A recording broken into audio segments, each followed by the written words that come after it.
नमस्कार, आप देख रहे हैं छिंदवाड़ा की बात। राजीव गांधी बस स्टैंड स्थित आनंद हॉस्पिटल किसी न किसी विवाद में लगातार बना रहता है। अब नया मामला प्रकाश में आया है जिसमें रेनोवेशन का कार्य जारी है, पर सुरक्षा की कुछ भी इंतजाम यहाँ की कर्मचारियों के पास नहीं। दीवार पर लटक कर कार्य करते हुए मजदूर आपको नज़र आ रहे होंगे, पर इनके पास सिवाय सीढ़ी के और कोई साधन नहीं है जिससे वो अपनी सुरक्षा कर पाएंगे। देखिए रिपोर्ट।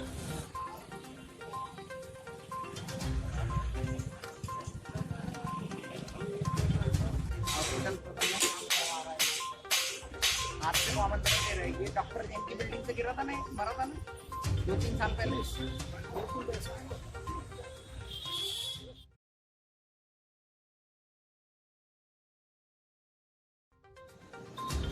परासिया रोड पर नजर आते यह जानवर नगर पालिक निगम की बदहाली का किस्सा खुद बयां करते हैं। रास्ते पर इस कदर झुंड बनाकर चलते हुए जानवरों से आने जाने वाली वाहनों को कितना खतरा है वह आप स्वयं समझ सकते हैं।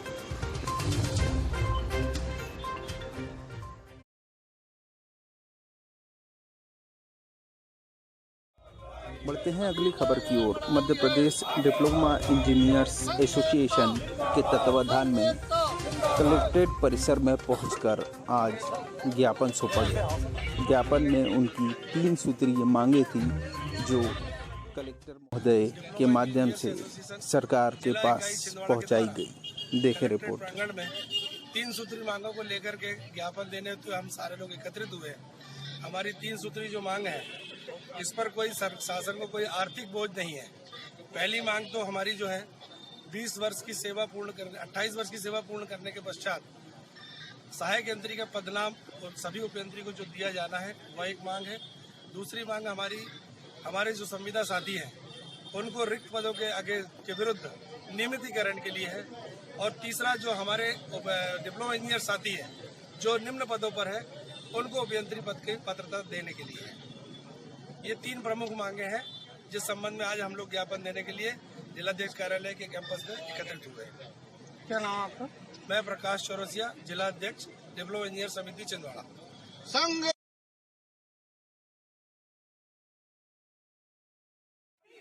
आज बेरोजगार युवाओं ने कलेक्ट्रेट परिसर में एकत्रित होकर प्रदेश सरकार के लिए ज्ञापन सौंपा। उनकी मांग थी कि मध्य प्रदेश शासन द्वारा विगत कई समय से किसी भी प्रकार की शासकीय भर्ती नहीं निकाली गई। जो शासकीय भर्ती निकाली गई है उन पर भी नियुक्तियां अभी तक नहीं हुई हैं। युवाओं ने पहुंचकर अपनी मांगे रखी कि वो बेरोजगार हैं और उन्हें रोजगार की आवश्यकता है, तो मध्य प्रदेश सरकार जल्द से जल्द शासकीय भर्ती निकाले जिससे वो युवा अपनी उम्र निकलने के पहले किसी शासकीय विभाग में कर्मचारी के पद पर नियुक्त हो सके। ऐसे स्टूडेंट हैं जो सिलेक्शन की से प्रशासनिक विभागों में भर्तियां नहीं निकाली गई हैं, जैसे कि मध्य प्रदेश पुलिस भर्ती, मध्य प्रदेश पटवारी भर्ती। इस बीच में जो किंचित भर्तियां निकाली भी गई हैं उन भर्तियों का समय पर कार्य पूरा नहीं हुआ है। जैसे अगर हम चर्चा करें तो संविदा वर्ग 1, संविदा वर्ग 2, मध्य प्रदेश लोक सेवा आयोग 2019 की भर्तियां, यह भर्तियां आई जरूर हैं लेकिन अभी तक पूरी नहीं हुई हैं। माननीय महोदय से हम सब विद्यार्थी अपने मन की मनोदशा व्यक्त करते हैं, साथ में उत्कंठाएं व्यक्त करते हुए ये कहते हैं कि सरकार इस बात को समझे कि आज प्रत्येक मध्य प्रदेश का प्रत्येक विद्यार्थी इस बात को समझ रहा है और ये बात आपके सामने रखना चाहता है कि आप इन भर्तियों को जल्द से जल्द निकालें। साथ में अगर हम बात करें कि अगर एक विद्यार्थी की बात करें तो एक विद्यार्थी अपने माता पिता का सपना साकार करने के उद्देश्य से घर से दूर रहकर अपना बहुमूल्य समय और पैसा लगाते हैं और उपरोक्त परीक्षाओं की तैयारी करते हैं, लेकिन समय पर भर्तियां ना होने से उनके मन में एक हताशा और निराशा होती है। अतः आप सभी विद्यार्थियों से आग्रह है कि यथाशीघ्र मध्य प्रदेश पुलिस भर्ती और अन्य भर्तियों को पर ज्ञापन देने का उद्देश्य ये था कि काफ़ी समय से कोरोना के चलते और पिछली सरकार भी जो रही उन्होंने कई वैकेंसीज़ नहीं निकाली और आज भी यही हाल है। विद्यार्थी पूरे प्रदेश में बेहाल है, ना कोचिंग संस्थान खुल रहे हैं और ना ही बच्चों के लिए कोई नई वैकेंसी आ रही है। इसलिए ये ज्ञापन देने की ज़रूरत आज पड़ी कि सरकार जागे और जल्दी से जल्दी जितनी ज़्यादा से ज़्यादा वैकेंसीज हो सकती हैं उन्हें निकालें। तो कोचिंगों को लेकर के क्या सोचते हैं, सरकार का क्या रुख है?